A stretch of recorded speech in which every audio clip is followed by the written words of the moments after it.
Greetings and welcome to Tips and Tricks for ISN Preparation and Setup. I'm Samantha Bradbury and I'm one of the science consultants at Region 10 and I'll be your narrator for this session. First, let's talk a little bit about what you need to set up your interactive notebooks. First, you will need various supplies in your classroom. Most importantly, each student should have a notebook. The notebook that you see pictured on the slide isn't necessarily the right notebook to have for your students. It's just an option. You can also have tape. Tape tends to get expensive, but instead of waiting for glue to dry, it makes work very fast. Glue, you can stretch it out a little bit more than tape, but should be available to students regardless. And there's also glue sticks as an alternative. Scissors, you will have your students cut a little bit and paste a little bit. So scissors are a necessity in the supply boxes or in a supply area for your students or for them to have personally. And finally, colored pencils. Markers tend to bleed, so we highly recommend colored pencils for your students to show their work.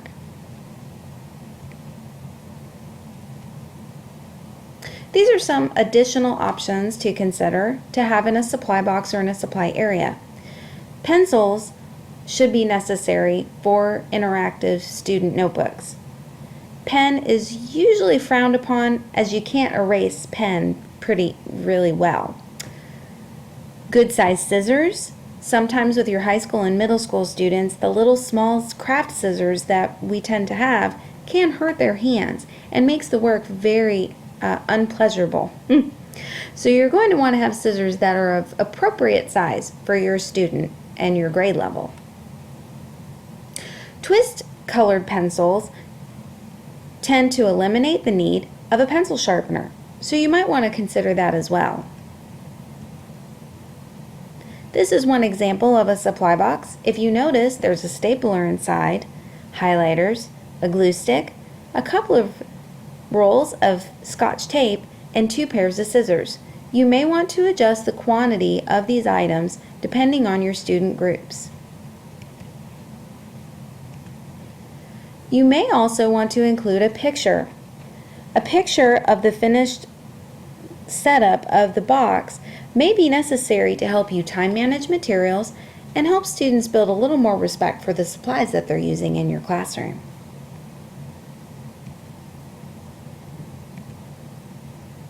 For elementary age students, the glue can get kind of messy. This is one way to help you get around that issue. Giving students a container with saturated sponges with glue will help them to quickly get the glue on the paper in the appropriate amount to put it in their interactive notebook. And I don't know that I would put this beyond your secondary students either. They could use the help too at times.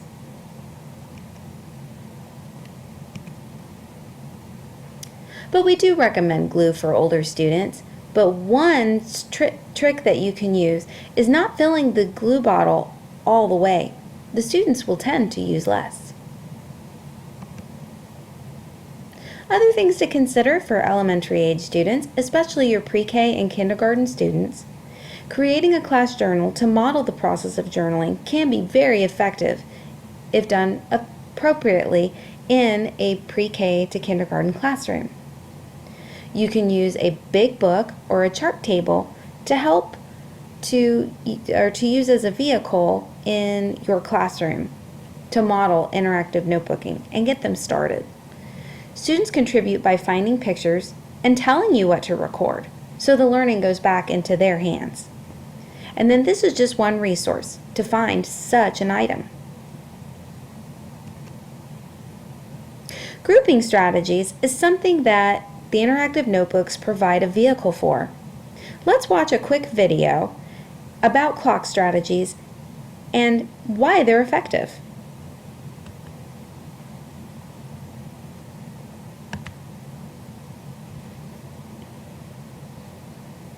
Welcome to the Issue 6 Craft Knowledge video series.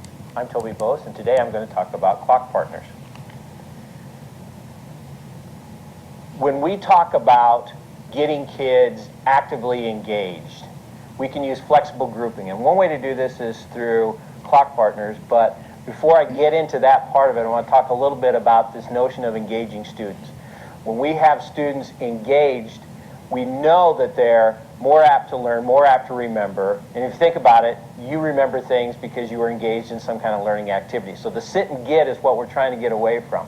And so this is my friend Lenny Vermoss shared this with me. On good days, we may have 70% of our students engaged. So it's hard to get them all engaged. But good teachers make sure that's a different 70% that's engaged. And that at some point in time, we keep them all engaged and keep them all part of what engaged in the activities we're doing. Okay. The other thing is this brain notion of changing states. And as you look at a class period, you have to have times where we have kids doing different activities that refocus their brain.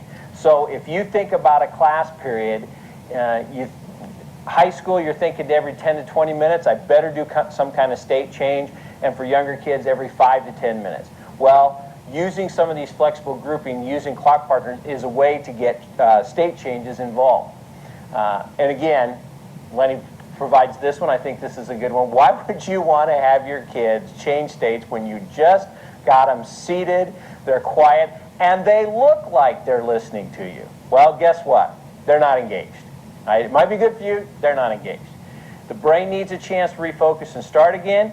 Oftentimes, when you use these state changes, you can get them up standing so that you're going to get more blood flow to the brain. You're going to find out that your kids are more alert if you go ahead and do some kind of state changes with them. So, processing time, we need to give them time to take the content that you've been working with them and get them to talk about it, get them to think about it. And these flexible grouping, and the one I'm going to show you, clock partners, is a way to go ahead and give them some processing time. So, how else can we use this? We've also talked to you a lot about this notion of the primacy-recency effect.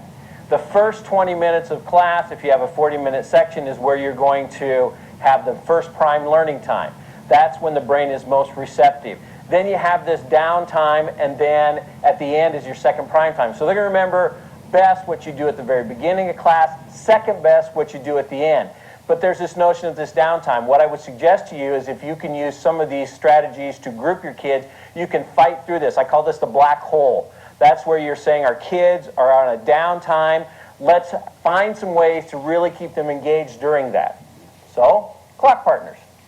It's a simple cooperative learning activity. So what you do is you take the hands of a clock and you designate a time, and the students meet and share ideas on this topic. The way this works is it's really a base group. You start with the clock and you have kids make appointments. The nice thing about this, if you've ever had to put kids in groups, you know that you have to number them off. You have to find a way to get them around. This is a routine that you teach in your class. So you say make a noon appointment, make a 3 o'clock appointment, make a 6 o'clock appointment, make a 9 o'clock appointment. So the kids have those set up, and all you have to do is say, as they go around and make these appointments, they go ahead and meet with those, and you say get with your 3 o'clock partner. So the first way you set this up, the way you set this up is you give each kid a sheet that looks like this, and we have those on our Craft Knowledge website.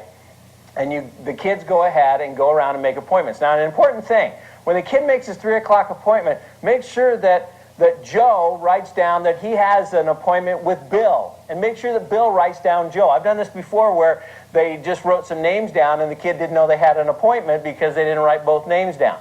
So you go around, make as many as you want. You can do all of them, but I would suggest about 4. So when you come to a point in your activity where you want to put the kids in groups, you say, get with your 9 o'clock partner. They all should know that. They can get with their 9 o'clock partner. Then you can put them in that group for 3, 4, 5 minutes, have them do a think, pair, share, have them discuss some things, and then say, now move to your 3 o'clock partner. And you should have an orderly move where you don't have to number them off and reinvent the wheel every time you go through this. So clock partners is one way that you can get kids into flexible groups. You can move them around. That's clock partners. I'm Toby Bose. We encourage you to use this strategy to improve your practice.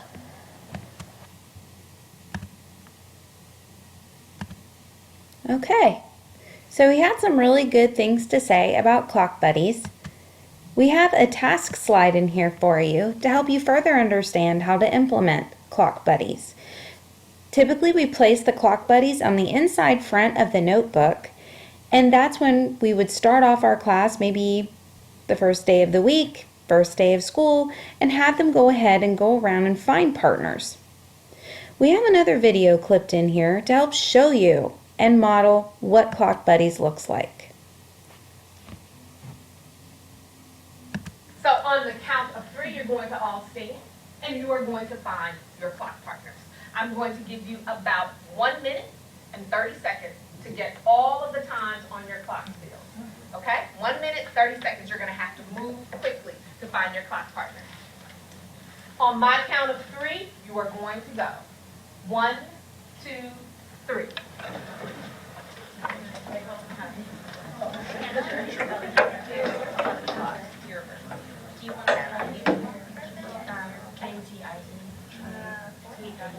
So if you notice, they're all getting with their partners. They take one person's name, write it down in the position, and that partner takes their name and writes it down in the same position. So the two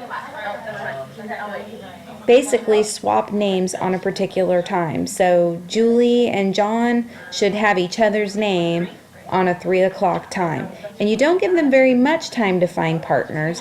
That way it helps you time manage and move on to the next activity.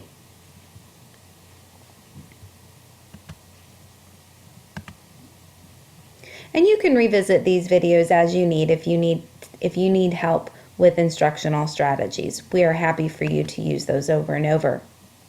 Some thoughts for you to think about, some questions for you to discuss in our chat room, our CELI, which you'll find in this module, are these 3 that are here. If you will take this information, maybe pick 1 or 2 questions to discuss within our chat forum.